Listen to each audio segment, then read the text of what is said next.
If you are struggling with slow sales right now, I get it. It happens to me all the time. Sometimes it just depends on the time of year, but there are some different things that you can do to try and boost your sales on eBay. I've tried them all over the last like 10 years, and these are my favorite things to do when I feel like I'm just not getting the sales that I should be getting, so that I can start to kind of boost my sales and get things going again. So I'm going to talk about everything from refreshing your listings to different ways that you can promote your items and things like pricing differently. Just some ways that I have personally been able to boost my sales when I feel like my sales are just not quite where they should be. So keep watching if you want to find out how I personally boost my sales when eBay is just not giving me what I expect. Okay, so before we actually go into the ways to boost your sales, you kind of need to dig a little bit and figure out why your sales are slow.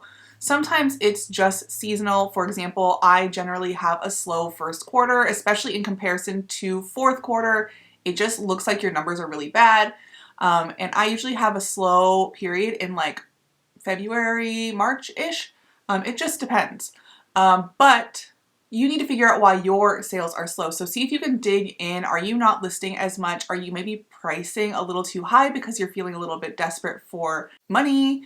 What could you possibly be doing, or what could your store be doing, or what is the situation and why do you think that your sales might be slow? It might take a while to kind of figure this out, and maybe you can't quite figure it out, but it's always a good idea to look at your listings, look at your sales, and just kind of take maybe 15 minutes and look through everything and see if you can figure out why your sales might be slow. Maybe you're pricing too high, maybe your items aren't showing up in search results. Figure out what's going on there. All right, the first thing I like to do is to have more fresh listings. And I know you're gonna be like, well, obviously if I list more items, then I have more to sell. But it's true, if you can list consistently, it will bring you more sales usually. Sometimes there's a bit of a delay. I find that when I ramp up my listing a lot, it takes a couple of weeks or maybe even a month for sales to catch up.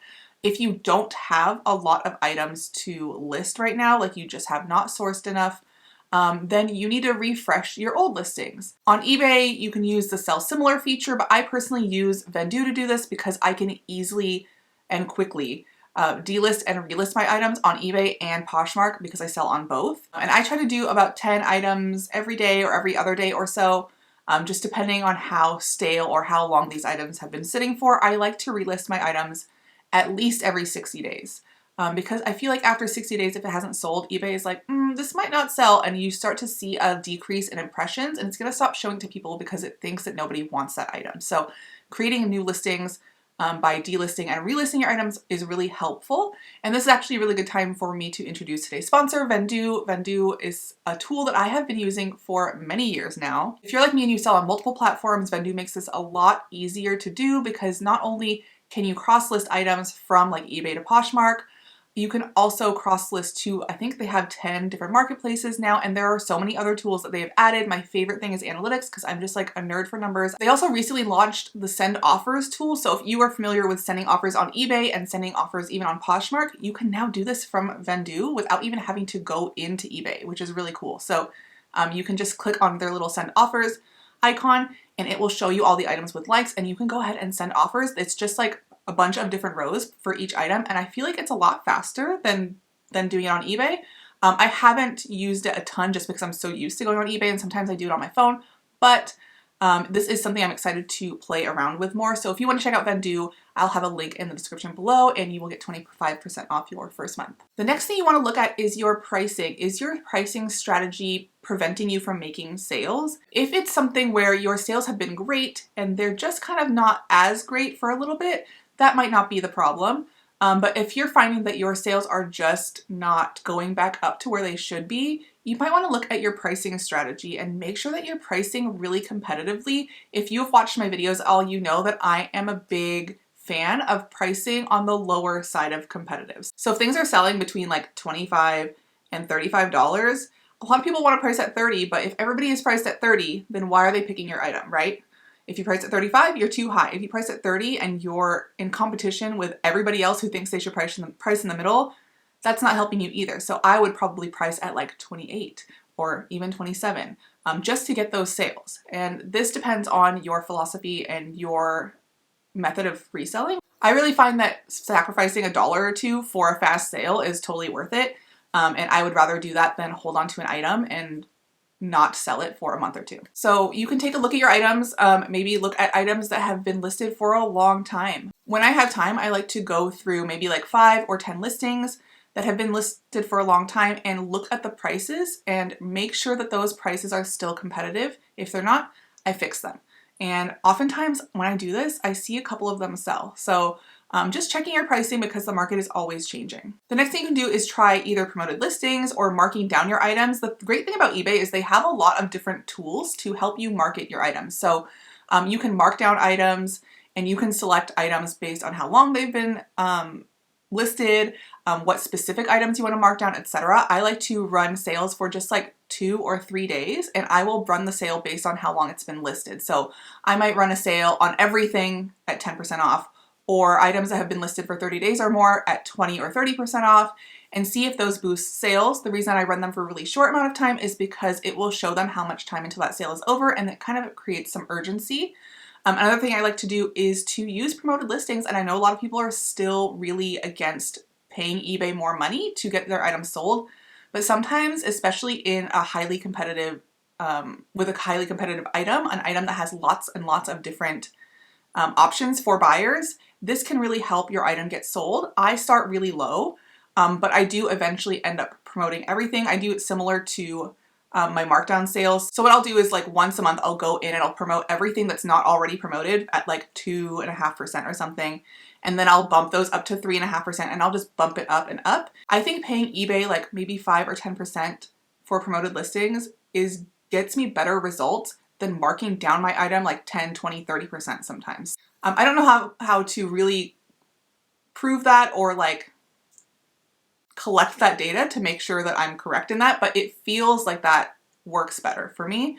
I would love to give the discount to the buyer, but it just seems like promoted listings works a little bit better than sales, but I do a mix of both. So that's something that you can try if you're not trying that, or you can try it at a higher percentage, or if you have stuff that's been sitting for like 6 months, try a 50 or 60% off sale. And sometimes on eBay, if you get a couple sales, it just gets things rolling with your other items as well. All right, the next thing you want to do is check your listings and your photos and improve the quality if it's really not there. If you've just kind of gotten to the point where you're doing lazy listings, you're not doing the keyword research and making sure you have really good keywords for your items, you're not taking really good photos. There was a point a couple of years ago when I wasn't using my lights for my photos and they just were not that great. And I don't think you have to have perfect photos, but I think they need to be bright and clear and clean.